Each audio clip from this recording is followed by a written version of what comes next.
आज मैं कुछ ऐसे टॉपिक्स पे बात करने वाला हूँ जो कि मोस्टली बिगिनर्स पूछते हैं। एंड फर्स्ट क्वेश्चन है, स्टार्टिंग में वेट पुल करना चाहिए या नहीं करना चाहिए, मतलब वेट ट्रेनिंग करनी चाहिए या नहीं करनी चाहिए। तो स्टार्टिंग में तुम्हें बिल्कुल बेसिक से स्टार्ट करना चाहिए, बॉडी वेट से। पहले अपने कंफर्टेबल हो जाओ एंड देन स्टार्ट करो वेट लिफ्टिंग। वेट लिफ्टिंग इसलिए क्योंकि एक टाइम के बाद तुम्हारी पीक हिट हो जाती है और उसके बाद तुम्हारा ग्रो करने के लिए वेट लगते ही लगता है।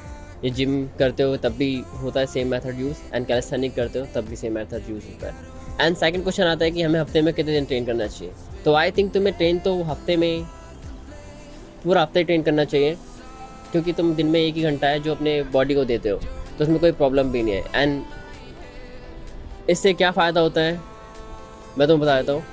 एक तो तुम फोकस कर पाते हो कंप्लीट एक घंटे तक स्ट्रेट, एंड दूसरा तुम प्रेजेंट रहते हो वहीं पे, एंड तुम लोगों से कम्युनिकेशन करते हो, एंड जो कि तुम्हारे लिए काफ़ी हेल्थी होता है, क्योंकि इन दिस एरा मोस्टली लोग डिस्ट्रैक्टेड पड़े हैं ऑलरेडी।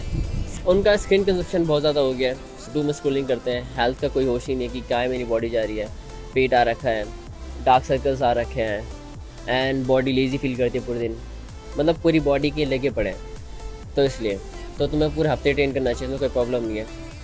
तो तीसरा क्वेश्चन आता है कि तुम्हें स्टार्टिंग में स्किल्स करनी चाहिए या बिल्कुल बेसिक स्टार्ट करना चाहिए। तो फ्रॉम माय पर्सपेक्टिव, जैसे मैंने स्टार्ट करा था मेरे से शुरुआत में मतलब तो लगती नहीं थी, फिर भी हम ट्राई करते थे क्योंकि कोई सराउंडिंग में लोग नहीं थे जो हमें गाइड कर पाएँ। बट तुम्हारे साथ ऐसा नहीं होगा, क्योंकि नाउ आई एम हियर, मैं तुम्हें सब चीज़ बताने वाला हूँ जिसके थ्रू तुम्हारी कैलिस्थेनिक जर्नी काफ़ी ज़्यादा ईजी हो जाएगी। तो स्टार्टिंग में तुम्हारे को पुशअप्स, पुलअप्स, बेसिक है कैलिस्थेनिक की फाउंडेशन, अगर तुम इसी में मास्टर कर लोगे तो तुम्हारी पूरी जर्नी काफ़ी ज़्यादा ईजी हो जाएगी, क्योंकि almost calisthenic push and pull पे ही चलता है।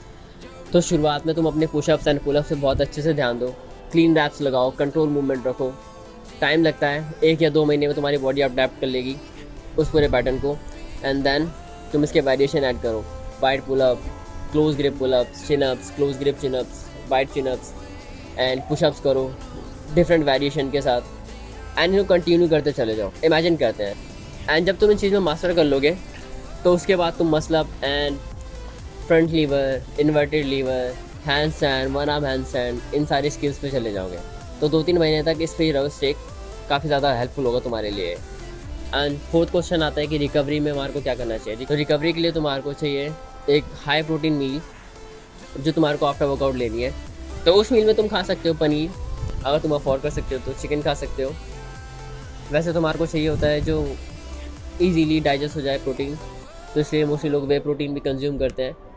तुम्हारे ऊपर है, तुम्हारा बजट अगर अच्छा है तो वे प्रोटीन लो, वरना पनीर, अंडे की बायोलॉजिकल वैल्यू काफ़ी ज़्यादा अच्छी होती है एंड वो इजीली डाइजेस्ट हो जाता है। तुम अंडे भी कंज्यूम कर सकते हो, वे प्रोटीन ले सकते हो, सोयाबीन ले सकते हो, एंड बहुत सारी चीज़ें तुम जो ले सकते हो। एंड मेन आता है कि तुम्हारे को बस प्रोटीन लेना है आफ्टर वर्कआउट। एंड अब लास्ट क्वेश्चन के बारे में बात करते हैं कि हमारे को वर्कआउट से पहले क्या लेना चाहिए, क्योंकि मेरी जर्नी के दौरान मेरे को बहुत बार हुआ है कि मैं अच्छा वर्कआउट तो कर रहा हूँ, बट वो 15 मिनट तक चलता है, उसके बाद मैं ब्लोटेड फील करने लग जाता हूँ। एंड हम समर्स में आउटडोर वर्कआउट करते थे तो उसमें होता था कि अब वॉमिट जैसा मूड हो गया है, समझ ही नहीं आ रहा करना क्या चाहिए अब इसमें। एंड वहाँ ये होता था कि अब वर्कआउट क्विट ही कर देते क्योंकि अब होगा नहीं आगे। तो अगर तुम्हारे साथ भी ये सिचुएशन आ रही है तो तुम्हारे को अभी से इस पर ध्यान देना है कि तुम्हारे को वर्कआउट के 1 घंटे पहले मील लेनी है, ईजी कार्ब, जो तुम्हारे को वर्कआउट के दौरान एनर्जी प्रोवाइड कराएंगे। अगर तुम ऐसा नहीं करते तो तुम्हारे आई एम श्योर कि ये बीटी होगी कि तुम्हारे को वॉमिट वाला फील होगा, तुम्हारा वर्कआउट करने का मन नहीं लगेगा। अगर तुम्हारे को और भी क्वेश्चन है तो कमेंट करो, नेक्स्ट वीडियो हम उन क्वेश्चन को कवर करेंगे। बाकी this is it for today, I will catch you tomorrow. Till then take care and start calisthenic अगर तुम नहीं करते हो तो। Bye bye.